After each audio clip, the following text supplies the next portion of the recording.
Hello, me, Maya, and my group, Eduardo, Marina, Rafaela, and Ricardo, are going to talk about George Orwell. We will explore more about his life, novels, and quotations. George Orwell's real name was Eric Arthur Blair. He was born in the city that is now called Bihar, in British India on the 25th of June, 1903. The houses in which he was born and lived in have been declared protected monuments of historical importance. His family started out with a big deal of money thanks to his great-grandfather, who was a wealthy country gentleman.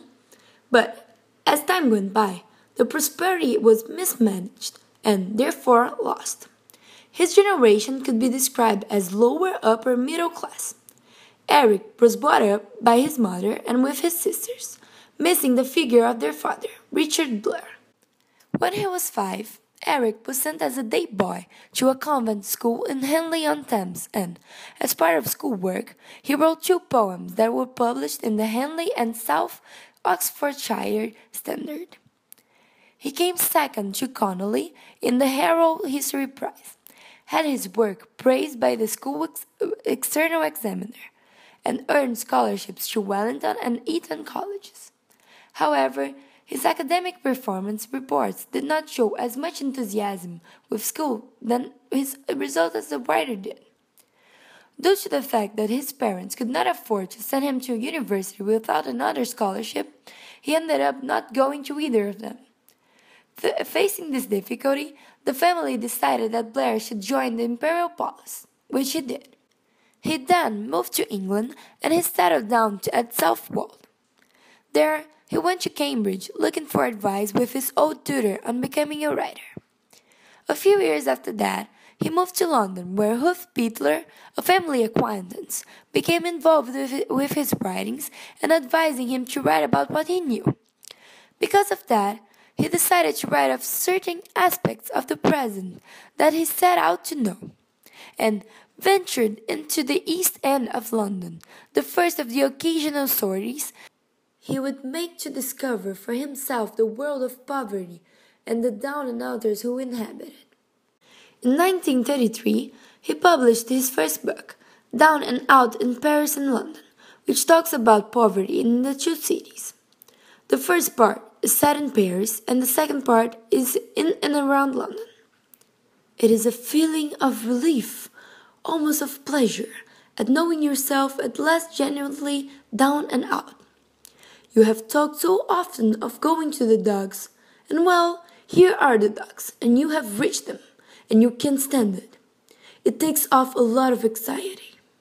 His next novel was Bermondsey Days, published in 1934, which proposed a heavy critique to the British colonialism in Burma, seen in his quote, "It is a corruption thing to live one's real life in secret. One should live with the steam of life, not against it." He traveled to Spain and joined one of the groups fighting in the Spanish Civil War. He, unfortunately, got shot and moved back, injured, to London. Due to his health problems, Orwell took on all sorts of writing work, like essays and reviews, that made him develop a reputation for his fine literary criticism. With World War II hanging on, Orwell became engaged in politics again and, now, acting for the advance on the countryside. In 1943, he became the literary editor for a socialist newspaper. George Orwell is best known for 2 novels, Animal Farm and 1984, both of which were published in the very end of his life. Animal Farm, which was published in 1945, was an anti-Soviet satire, an allegorical and dystopian novella. According to Orwell, the book reflects events leading up to the Russian Revolution of 1970, and then on into the Stalin era in the Soviet Union.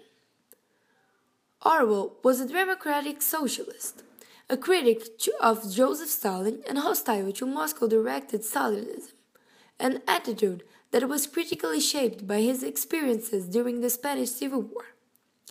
Animal Farm was the first book in which he tried, with full consciousness of what he was doing, to fuse political purpose and artistic purpose into one whole. The characters are pigs, and they were said to represent Joseph Stalin and Leon Trotsky. The novel brought Orwell great acclaim and financial rewards. The creatures outside looked from pig to man, and from man to pig, and from pig to man again, but already it was impossible to say which was which.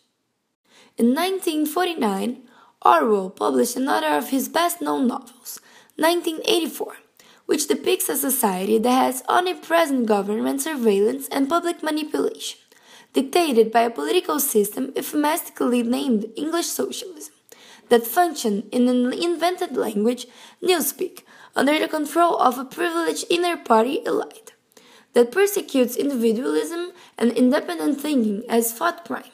Orwell gave readers a glimpse into what would happen if the government controlled every detail of their life, even their own private thoughts. The book obviously generated controversy among reviewers, but it proved itself to be another huge success for the author. War is peace. Freedom is slavery. Ignorance is strength. A little while after the publication, George Orwell lost his battle to tuberculosis. He died on January 21st, 1950, in a hospital in London. He wrote the importance of precise and clear language, arguing that vague writing can be used as a powerful tool of political manipulation because it shapes the way we think, providing 6 rules for the writers, which are: never use a metaphor, simile, or other figure of speech which you are used to seeing in print. Never use a long word where a short one will do. If it is possible to cut a word out, always cut it out. Never use the passive where you can use the active. Never use a foreign phrase, a scientific word, or a jargon word, if you can think of an everyday English equivalent. Break any of these rules sooner than say anything outright barbarous. These rules are used by writers all over the world until this day. His ideology lives in his books and in the movies made about them. His novels and his figure still occupy a relevant spot in society and enjoy what seems to be everlasting popularity. Thanks for watching. We hope you enjoyed the video. Bye!